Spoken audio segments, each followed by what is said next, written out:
So today we are looking at how can we understand the Parousia. Alright? Yesterday, one of the brother, I forgot which one, talk about the word MARANATHA. Yeah? It is an Aramaic word, and I think this morning Uncle Kwek also brought us through a little bit. And I want to add on to it. You see, the believers in the transition into the New Testament had a very strong roots, a Jewish roots. Am I right or not? Yeah. So shalom was the great thing that they used. It's salam. As far as it's quite similar to our the other cousins. Salam is a word that we often use, and it means peace.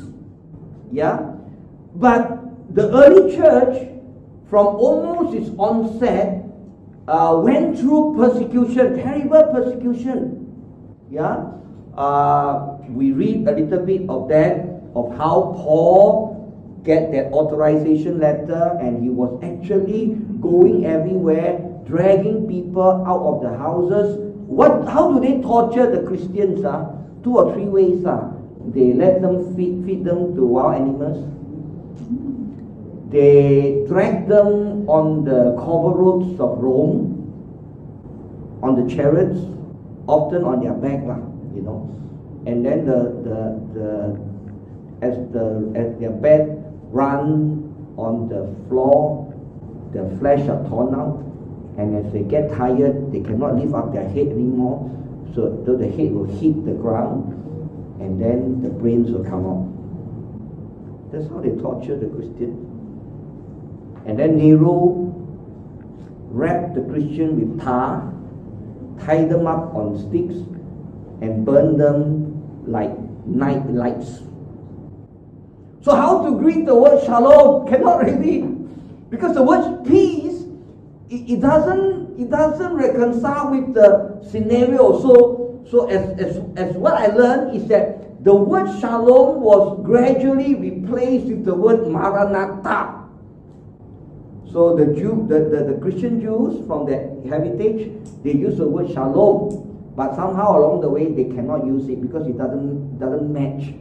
So then their hope then would be Jesus Christ is coming, these things would be delivered and taken out of our way. Because we can't say shalom. How to say shalom when my brother and my sister is being fed to the wild beasts? When my sons are burned on stakes? How to say peace? Yeah. So and then eventually we drop off the word shalom, drop off the word Maranatha, and begin to embrace the word shalom.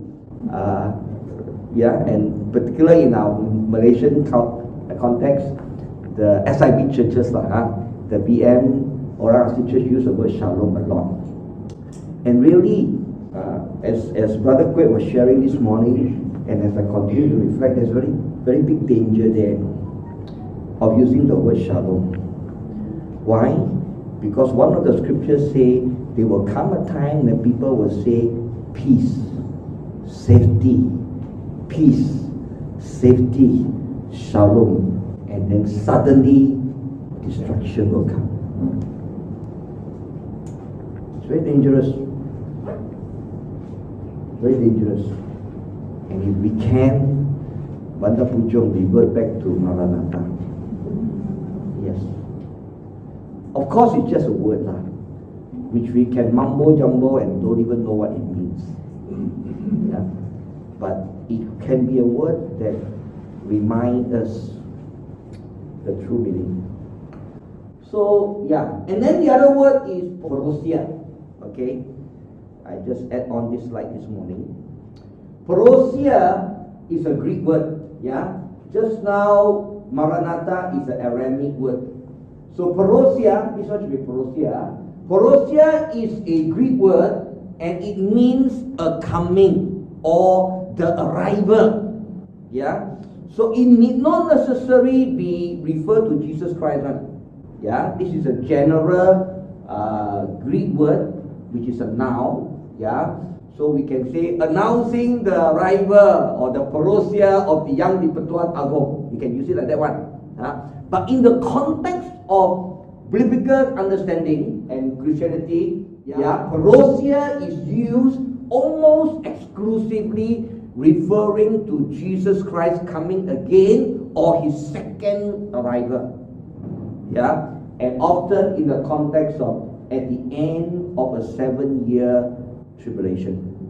So these two words, and Hosanna is another word. Maybe we can one day we can look at what it means. Okay, so we now know what is Maranatha and what is Parousia. We continue on. Okay, how do we understand Parousia? The word that the world uses is often not last day, not end time, but they often use the word doomsday. The secular world use the word doomsday. And they have their own perception. They have their own understanding how the world will end. What will happen.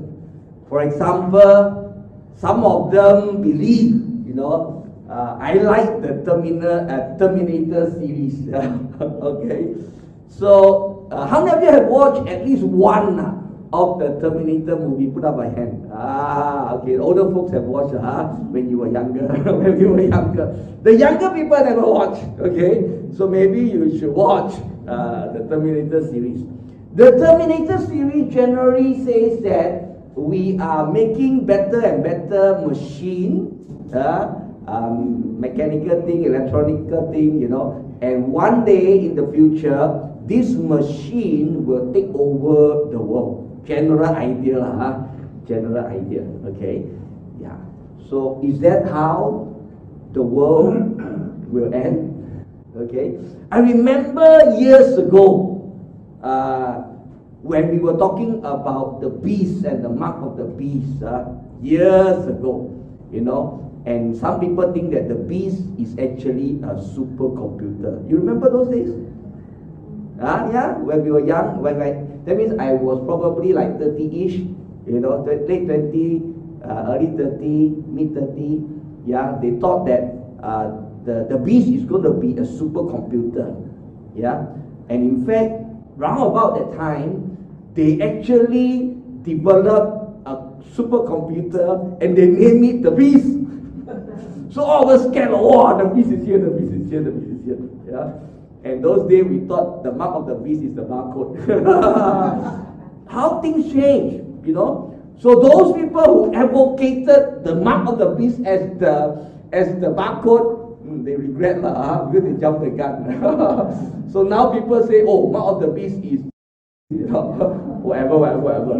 So to me, I learned it. I learned the mistake. So let's not jump the gun. Let's be aware of what is happening. But there's no need to. I think it's foolishness if we say, this is the mark of the beast, and then after 3-4 years, 5-6 years, no more. something else. So it should be. So this is what the world see and Hollywood is the one who will cook up this thing Doomsday, Deep Impact. How many of you watched this movie? Okay. Deep Impact, basically, the idea behind the story is they discover a near-Earth object, a big asteroid, who was actually approaching the Earth. And they calculated, and it's going to hit where, it's going to create this thing, that thing. So they send, I think this movie is Bruce Willis, I think so.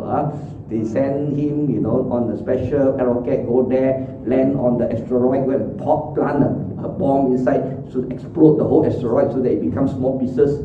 It won't create that trouble. Well, Bible did say that there will be fallout in the cosmic level. So I think Hollywood chewed a lot of idea from the Bible. Another possibility is 2012. How many of you watch this movie? I like to watch this movie. I like to watch movies. Okay. Entertainment for me is just 49%. Biblical understanding is 51%. So I watch movie, I ask myself, what does the Bible say? And often when I watch movie with my family, I also discuss the movie with my family. So 2012, I think it started with an Inca, INCA, the Inca tribe in Peru, I think, Andes, South America. There's one range, the Andes mountain, and there's this tribe of people called Inca, and then they, at that time, very hot news.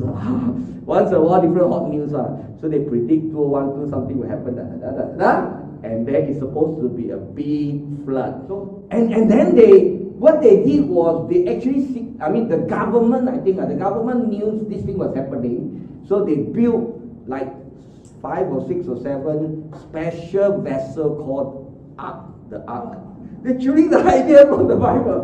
And these are like super big, where they begin to collect, and you have to sign up. Only important people can go into the Ark, and they will escape this terrible catastrophe. So this is how Hollywood look at doomsday. The day after tomorrow, this is a new one. Okay, how many watch this one? It's supposed to be climax issue. So the world getting cold. So the very strong cold wave come from Arctic, coming down North America until the whole of America is in ice age like that. So that's what another fantasy, another creative way. And of course, there are a lot of movies on zombie. This one quite new. World War Z is actually zombie issue.